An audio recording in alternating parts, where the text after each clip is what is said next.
Syafi'i.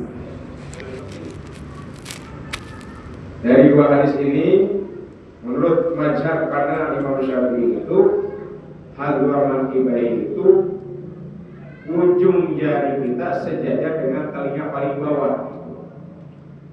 Walaupun ada yang menafsirkan hadwa mankibain itu seperti ini. Jadi ini lurus dengan bahu. Ya, hadis yang pertama itu lurus dengan bahu. Tapi hadwa mankibain dalam pandangan mazhab Imam Syafi'i itu seperti ini. Ininya sejajar dengan jempol, sejajar dengan ujung telinga bawah. Sejajar itu dalam pandangan mazhab Imam Syafi'i, telapak tangan sejajar dengan bahu seperti ini, bukan seperti ini. Dan ada juga ulama yang mengatakan sejajar seperti ini. Boleh, seperti ini boleh. Tapi dalam pandangan mazhab Imam Syafi'i, hazwa mankibain itu ya seperti halnya kita takbiratul ihram. Ujung jempol kita sejajar dengan telinga paling bawah ya, yang biasa pakai apa itu? Kalau pakai anting. Membaca takbir, mengangkat kedua tangan,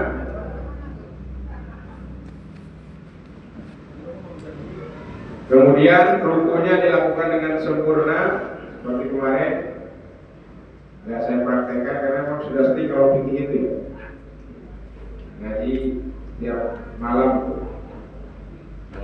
Ruku yang sempurna, tangan kita harus memegang lutut masaka dengan kuat. Sikunya biasa ya, sedikit agak keluar, jari-jarinya agak dilebarkan. Beda dengan perempuan. Kalau perempuan mah agak lurus masuk ke dalam, sedangkan kalau laki-laki lebih keluar, condong keluar.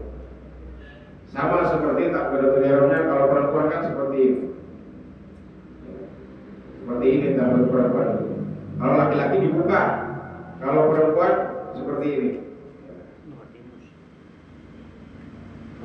Sama, berarti kalau rukunya perempuan sama, berarti bedanya kalau laki-laki keluar, kalau perempuan ke dalam. Jadi kalau dipraktekkan ya, kalau ruku ini tangan memegang dua lutut, jangan di bawah, jangan di atas. Kalau di bawah, terlalu bawah pasti akan lebih condong, nggak akan lurus punggungnya. Atau di atas lutut juga tidak akan lurus punggung kita. Jadi lututnya dipegang, agak dilenggarkan, lihat tempat sujud. Kalau perempuan begini, lebih ke dalam. Kalau laki-laki biasa begini. Itu bedanya laki-laki dengan perempuan. Ada sekitar berapa ya perbedaan sholat antara laki-laki dan perempuan? Ada 5 kalau nggak salah.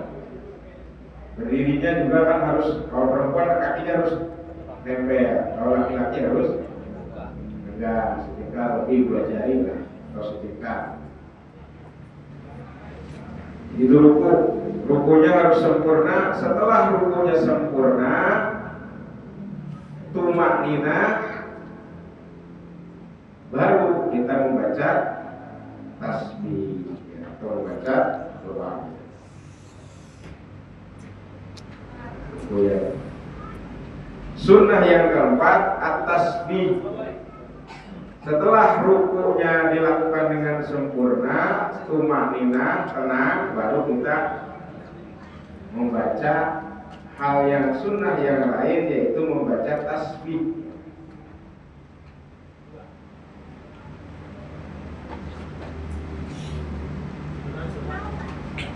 Ada riwayat dari Uqbah bin Amir radhiyallahu anhu, qala lamma nazalat fasabbih bismi rabbikal azim, Al-Waqiah ayat 74, Rasulullah bersabda, ij'aluha fi ruku'ikum. Ketika ayat ini turun, maka Rasulullah menyuruh para sahabat untuk menjadikan tasbih ini dalam ruku'nya. Maka dimulai bacaan tasbih itu Subhana Rabbiyal Azim. Kemudian dalam hadis yang lain ada wa bihamdi wal ashab dan para ulama Imam Syafi'i yustahabu ayaqula subhana rabbiyal azimi wa bihamdi. Bisa kita baca ini. Subhana rabbiyal azimi wa bihamdi. Sesuai dengan bacanya, dengan gerakan kita ruku, kita mensucikan Allah ya, dari segala prasangka buruk yang mungkin ada dalam pikiran kita, kelakuan kita. Kita sucikan dengan ruku ya, dengan kalimat Subhana Rabbiyal Azimi wa bihamdi. Maha suci Tuhanku yang menciptakanku, yang memeliharaku, yang mendidikku, yang maha Rabbi. Arti kata dari Robba, Robun, Robba, Yurobbi. Nah, maknanya minimal ada 3: mencipta, memelihara, dan mendidik. Allah menciptakan kita, tidak sekedar menciptakan, dipelihara. Rezekinya disiapkan semuanya. Ya. Sampai nanti ajal. Rezekinya, apanya, kebutuhannya setelah diciptakan dikasih rezekinya. Kemudian dididik, diislah, diuji dan sebagainya untuk agar menikah. Jadi kata Robba Yurobbi itu kalau dipahami dengan baik itu sudah tenang hidupnya. Juga enggak, sudah dijamin rezekinya, sudah dijamin. Nah saja yang penting usaha. Maha suci Tuhanku yang maha agung dengan segala pujian. Wa yasul aslu tasbih wa sunnatihi bi qouli subhanallah wa subhanallah wa Allah subhana rabbi wa subhana rabbiyal azimi wa bihamdi. Berapa kali? 1 kali boleh? 2 kali? 3 kali? Ya 1, 2, 3 masalah. Di sunahnya witir salatu marot 3 kali.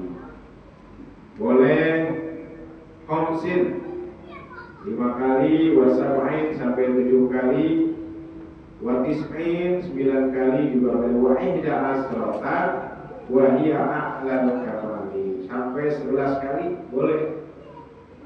Ya. Kalau 11 kali mah benar-benar dinikmati itu bacaannya. Mungkin kalau sekali mah nggak meresap maknanya, mungkin ke 11 kali. Lakin idza kana imaman yustahabu alla yazida ala 3. Kalau posisinya sebagai imam enggak boleh lebih dari 3. Lebih. Enggak boleh lebih dari 3. Kalau saya imam baca sekali. Kalau baca sendiri saya baca 3 kali. Nah sekali ya ada bila. Kalau imam nggak boleh lebih dari 3 kali. Bahkan satu pendapat wakilah khamsin, dan satu pendapat imam itu nggak boleh dari 5, lebih dari 5 kali. Karena ada makmum yang mungkin banyak kebutuhan, harus tahu imamnya. Wa yajidul musalli al-munfaridu fit tasbihi wa kadza imamu qawmin maksurin radina min takbir. Bagi sholatnya sendirian, ingin menambah keusuhan, ingin menambah kualitas. Karena ruku itu posisinya luar biasa.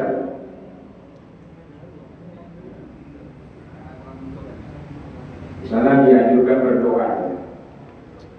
Kalau sholatnya sendiri atau makmumnya sudah sepakat, biasa sholat dengan lama, boleh ditambah Allahumma laka roka'tu wa bika amantu bacanya.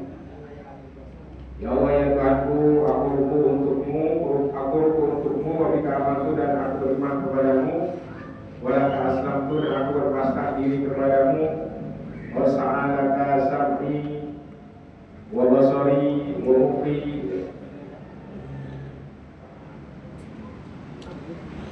pendengaranku, pandanganku, kepalaku atau otak atau pikiranku ya, kepala, otak bahasanya atau pikiran. Wa adomi, tulang-tulangku, wa asobi dan urat-uratku. Kalau dalam Fathul itu ada wasari, wabasari ya, rambutku dan kulitku, intinya semua jasad anggota tubuh itu tunduk taat kepada Allah Subhanahu wa Ta'ala. Ungkapannya seperti itu. Boleh dibaca kalau ya sholatnya sendirian.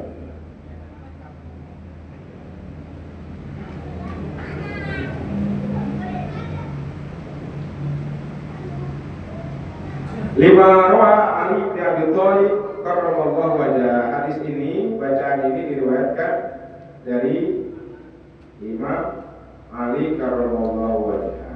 Nabi sallallahu alaihi wasallam kana idza raka'a qala dzalika. Rasulullah ketika ruku membaca kalimat ini. Wa hadhihi diadah ma'asalas afdal min mujarradi akmal tasbih. Ini tambahan ini tentunya lebih utama daripada kita hanya membaca 3 kali.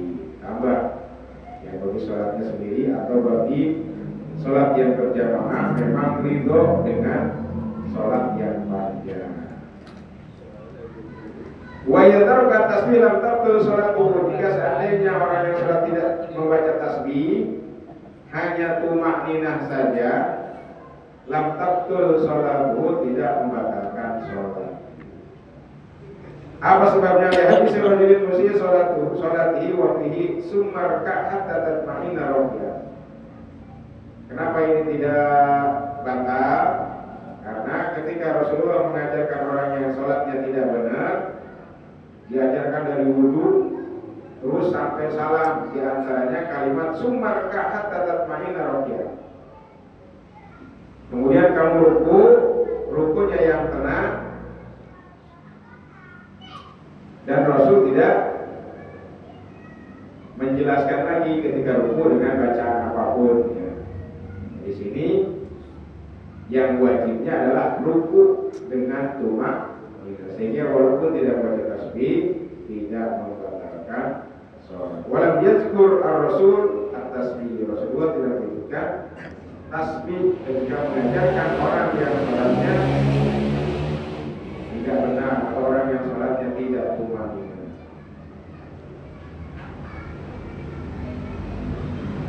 Ini sunnah yang keempat.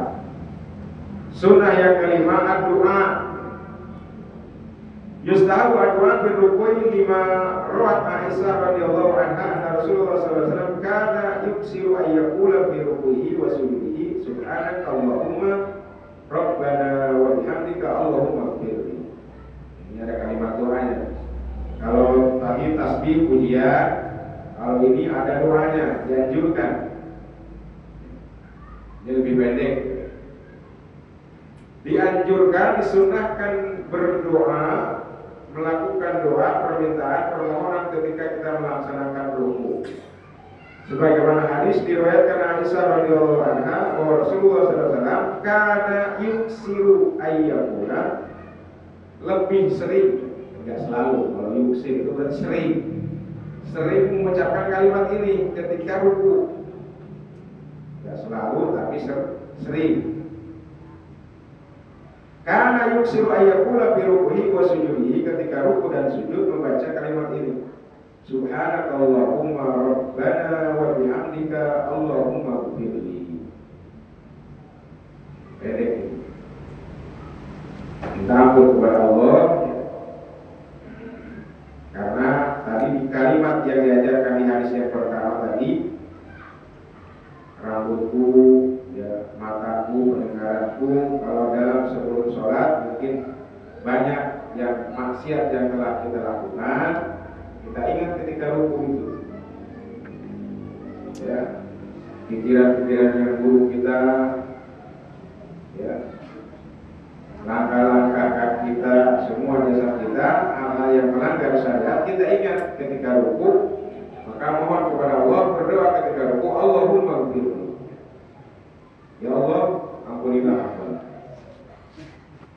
Subhanakallahumma rabbana wa bihamdika Allahumma ighfirli. Dapat ampunan itu. Jarang dibaca itu. Ya minimalnya Allahumma ighfirli. Subhanakallahumma rabbana wa bihamdika Allahumma ighfirli. Sunahkan berdoa. Yang selama ini kita lakukan kebanyakan hanya melakukan membaca tasbih, jarang kita berdoa. Tapi sunnahnya dianjurkan kita mohon kepada Allah, mohon ampunan kepada Allah dari segala kehilapan seluruh anggota tubuh kita ketika melaksanakan maksiat, mohon ampunan ketika ruku. Makanya kalimat yang diajarkan oleh Rasulullah, Subhanakallahumma rabbana wa bihamdika Allahumma ighfirli. Pendek, gampang dihafal insyaallah. Wa kana yaqulu fi rukmihi wa sujudihi subuhun qudusun rabbul malaikati wal ruh. Dan ada dari Aisyah juga meriwayatkan ketika ruku dan sujud terkadang Rasulullah membaca kalimat subuhun qudusun rabbul malaikati wal ruh. Maha suci Allah, ya, Tuhan pemilik malaikat dan ruh. Wa naqalat ittaqattu an-nabiy sallallahu alaihi wasallam zata lailatin fahasastu thumma raja'tu fa idza huwa rabbun wa sajid yaqulu subhanaka wa bihamdika la ilaha illa anta.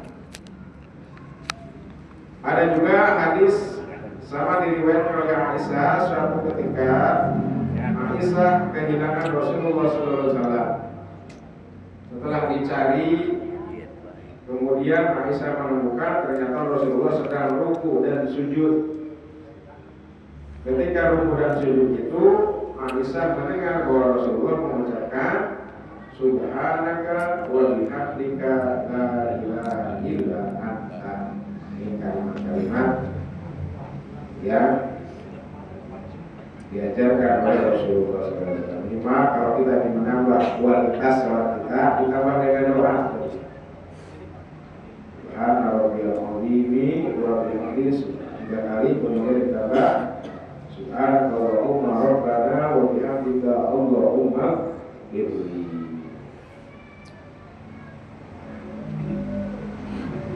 Jadi ada 5 kesunahan ketika melakukan ruku. Mengangkat tangan, ruku dengan sempurna, baca tasbih, dan membaca doa. Mengangkat kedua tangan. Jamaah rahimahullah, teruskan rukun sholat yang ke-6, al-i'tidal. Setelah ruku, kita bangun dari ruku disebut dengan i'tidal. Wa ayyauda ilal hay'ati allati kana 'alaiha qabla ruku. Kembali kepada posisi kita sebelum kita melakukan ruku. Namanya i'tidal. Lurus kembali.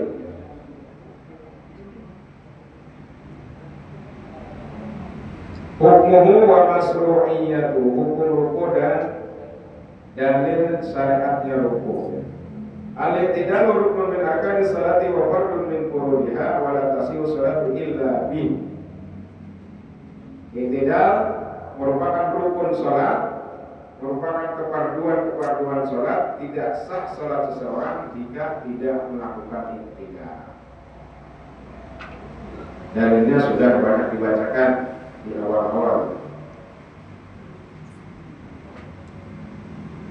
Bagaimana diriwayatkan oleh Aisyah di sini hadisnya, annaha wasafat salat Nabi sallallahu alaihi wasallam, wa kana idza rafa'a ra'sahu min ar-ruku' lam yasjud hatta yastawiya qa'iman. Rasulullah tidak sujud kecuali setelah berdiri tegak baru kemudian melakukan sujud. Wa qala Rasulullah sallallahu alaihi wasallam lirrajulil ladzi asaa salatahu summa 'allamahu kayfiyataha summa rafa' hatta ta'tadila qa'iman. Hadis yang panjang sekali ini ketika Rasulullah mengajarkan orang yang salatnya salah menjadi dalil tidak summa rafa' hatta ta'tadila qa'iman. Kemudian setelah ruku angkat kepalanya sampai berdiri tegak. Sampai berdiri tegak ini diantara dalil masuknya iktidal. Walau rafa ar-raqi ra'sahu summa sajada wa saka al-i'tidal lazimahu an yamuda ila al-i'tidal summa yasjudu di anal asla ada al-i'tidal. Jika seandainya ada kejadian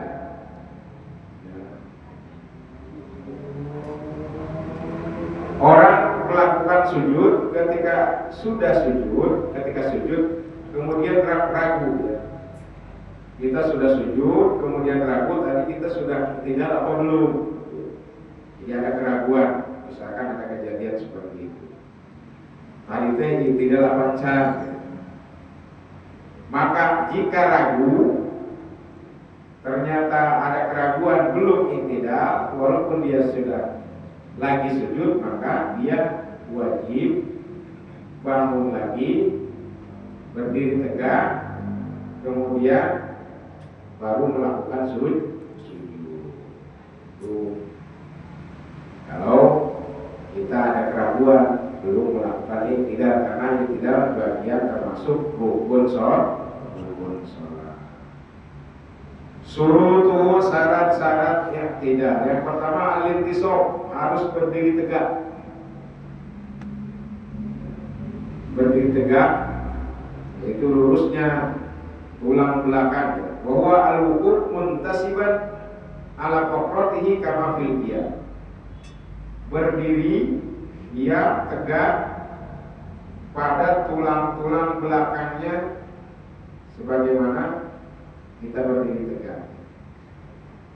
Lima sabata fil hadis hatta ta'tadila qa'iman. Sebagaimana hadis rukulah sampai rukunya itu tegak lurus, berdirilah iktidal sampai tegak lurus, berdiri tegak lurus, tulang belakangnya lurus. Itu syarat yang pertama. Berdiri tegak. Syarat yang kedua al-qasdu. Iktidalnya kita memang niat iktidal, niat ibadah iktidal, bukan niat iktidal yang lain ya. Contohnya di sini disebutkan Allah yaksida al-musalli birtifaihi wa iktidalihi anir ruku' syai'an akhar ghairal ibadah. Tidak boleh seorang yang sholat punya maksud ketika bangun dari rukunya untuk iktidal ada sesuatu yang lain selain ibadah, selain gerakan sholat itu. Ya. Walau faza'a fir ruku' aw ra'a hayyatan fartafa faz'an lam yu'tadda bi rafihi. Jika seandainya kita sedang ruku kemudian kaget ada ular atau apa yang membuat kita bangun begitu. Nah, berarti kita bangun lagi setelah ketika ruku dan baca tasbih ya. Kemudian ada ular, kaget, akhirnya berdiri. Berdirinya kita karena kaget tersebut, lam yu'tadda bi rafihi, tidak dianggap iktidal. Kalau ada kejadian seperti itu, wa yajibu al-auda lirruku' summa al-iktidal. Kalau itu terjadi, maka kita kembali ruku, kemudian melakukan iktidal. Jika ada kejadian seperti itu, mungkin ada kejadian kasus seperti itu, ya, tapi jarang ya.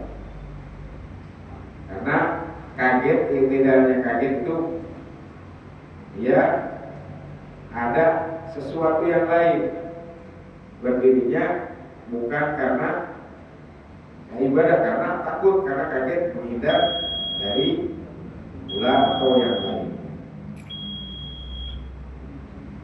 Syarat yang ketiga dikatakan iktidal itu benar adalah al-itminan. Tumanina huwa an tastaqiru a'dahu anil harakati wa ya'tadilu qa'iman ala makana qabla rukun. Tulang-tulangnya sudah pada posisinya masing-masing, tulang belakangnya berdiri tegak, ya, tidak ada gerakan lain, itu disebut dengan iktidal. Tenang.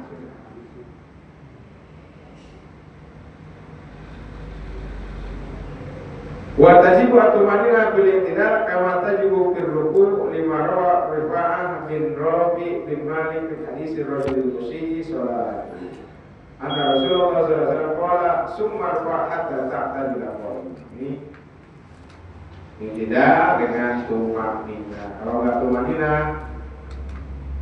langsung sujud, baru nyampe belum tumanina sudah sujud, enggak sah itu. Berarti tidak sah sholat. Yang keempat adamul itolah, tidak terlalu panjang iktidalnya. Yustaratu alla yutilal musalliyu iktidalahu waqtan ruku'i tatwilan fahisha. Disyaratkan ketika iktidal, orang yang sholat tidak memanjangkan iktidalnya panjang yang terlalu panjang. Apa ukurannya? Bi an yazida ala muddati qiraatil Fatihah, sampai melebihi panjangnya bacaan surat Al-Fatihah. Iktidalnya lama. Lamanya seperti bacaan kita ketika membaca surat Al-Fatihah. Kalau Al-Fatihah sambil membaca lama. Alhamdulillahirabbil alamin. Lama sampai waktu ini. Lihat al-i'tidal rukun qasirun, karena i'tidal itu adalah rukun yang pendek. Jadi nggak boleh panjangnya, nggak boleh melebihi panjang bacaan kita ketika membaca surat Al-Fatihah. Wala yajuzu tatwilahu illa bil qunuti wa shalatit tasbih. Nggak boleh memanjangkan iktidal terlalu lama melebihi bacaan surat Al-Fatihah kecuali ketika melakukan qunut atau sholat tasbih. Qunut lama ya, karena doanya panjang. Ada yang panjang, ada yang ditambah panjang. Ada yang minimal juga termasuk lama. Allahumma hdina fiman hadaita wa bina fiman afaita. Kecuali kunut surat tasbih itu panjang, ada masalah karena ada kunut.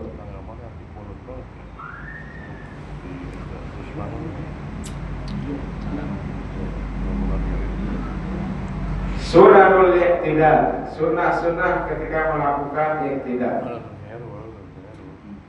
Raf'ul yadaini, ya sama seperti ketika kita mau ruku.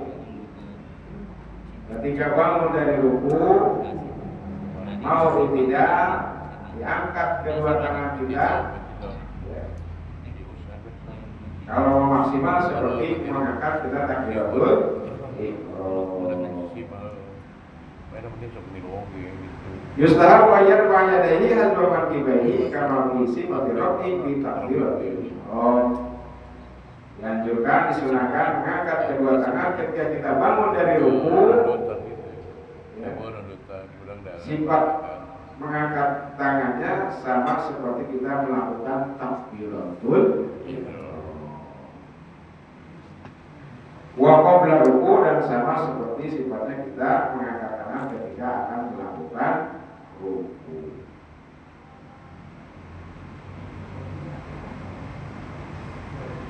Lima rawa Ibnu Umar radhiyallahu anhu anna Nabi sallallahu alaihi wasallam kana idza tata salat rafa'a yadayhi hazwa mankibaihi wa idza kabbara lil ruku wa idza rafa'a rasahu ila ruku'. Ada hadis bahwa Rasulullah ketika akan melaksanakan salat kedua tangannya hadwa mankibai takbir ihram. Kemudian wa idza kabbara liruku wa idza rafa'a ra'sahu min ruku. Ketika akan ruku mengangkat kedua tangan, dan ketika bangun dari ruku juga mengangkat kedua tangan. Sunnah.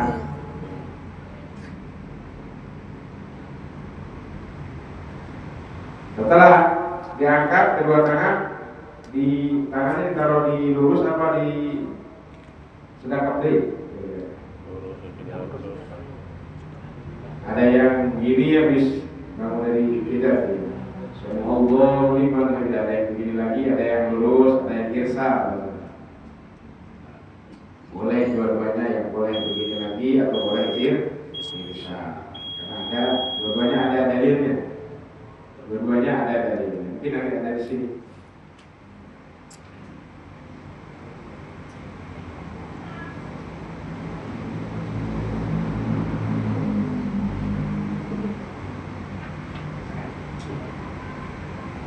Jamaah rahimahullah, mungkin itu saja materi bahasa kita malam ini, sampai kepada sunnah iktidal. Yang pertama adalah raf'ul yadaini, mengangkat kedua tangan di ketika iktidal, ketika mau ruku dan bangun dari ruku disunahkan mengangkat kedua tangan.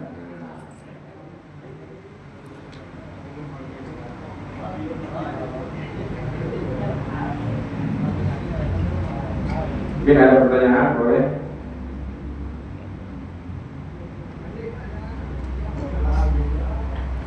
Sakmat namanya. Ayo. Ini. Biasanya habis iktidal itu tangannya lurus apa tangannya sedang kabdi? Lurus. Lurus boleh bisa. Kenapa lurus? Dalilnya mana? Dalilnya tadi yang sering dibaca bolak-balik. Yang lurus itu dalilnya berarti ketika Rasulullah mengajarkan orang yang sholatnya tidak baik, ya sumar fa hatta ta'tadila qa'iman, itu dalilnya. Bangun dari ruku sampai berdiri tegak. Rasulullah enggak menambahkan kemudian taruh tangannya, tangan kiri di atas tangan kanan, tidak. Itu dalilnya. Gimana kalau begini? Dalilnya mana? Ada dalilnya, yaitu dalil yang umum. Karena Rasulullah SAW idza kana qa'iman fi shalah fawadu ayadaihi al-yumna 'ala al-yusra. Ini hadis yang umum. Bahwa Rasulullah ketika berdiri sholat itu meletakkan tangan kanannya di atas tangan kiri. Hadis ini umum, maknanya umum. Karena iktidal itu berdiri, ya boleh-boleh saja. Tapi ke yang irsal, yang diluruskan itu hadisnya ketika Rasulullah mengajarkan orang sahabat yang sholatnya tidak tumanina, katakan summa fa'at ta'tadila qa'iman. Rasulullah tidak menyebutkan bacaan tasbihnya, juga tidak menyebutkan masalah tangan ketika iktidal. Jadi dua-duanya ada dalilnya. Boleh, silakan yang mau irsal, mau diluruskan atau mau begini, boleh. Jamaah rahimahullah, mudah-mudahan ada manfaatnya bagi saya pribadi khususnya dan bagi jamaah. Kita mohon kepada Allah semoga kita semua sedang diberikan kesehatan, keberkahan, dan bisa menjalankan amanah sisa-sisa umur yang Allah berikan kepada kita. Allahumma shalli ala sayyidina Muhammadin wa syafiina wa ala Muhammad sallallahu alaihi wa sallam wa rasulillahi ajma'in. A'udzu billahi minasy syaithanir rajim. Bismillahirrahmanirrahim. Alhamdulillahirabbil alamin. Allahumma shalli ala sayyidina Muhammad wa ala ali sayyidina Muhammad. Allahumma inna nas'aluka bi annana nashhadu bi annaka antallah la ilaha illa anta as-samad الذي لم يلد ولم يولد ولم يكن له كفوا أحد. نسألك يا مقلب القلوب ثبت قلوبنا على دينك وعلى طاعتك سبحانك إنا كنا من الظالمين ربنا ظلمنا أنفسنا وإن لم تغفر لنا وترحمنا لنكونن من الخاسرين ربنا آتنا في الدنيا حسنة وفي الآخرة حسنة وقنا عذاب النار وصلى الله على سيدنا محمد وعلى آله وصحبه وسلم سبحان ربك رب العزة عما يصفون وسلام على المرسلين والحمد لله رب العالمين سبحانك اللهم وبحمدك أشهد أن لا إله إلا أنت أستغفرك وأتوب إليك.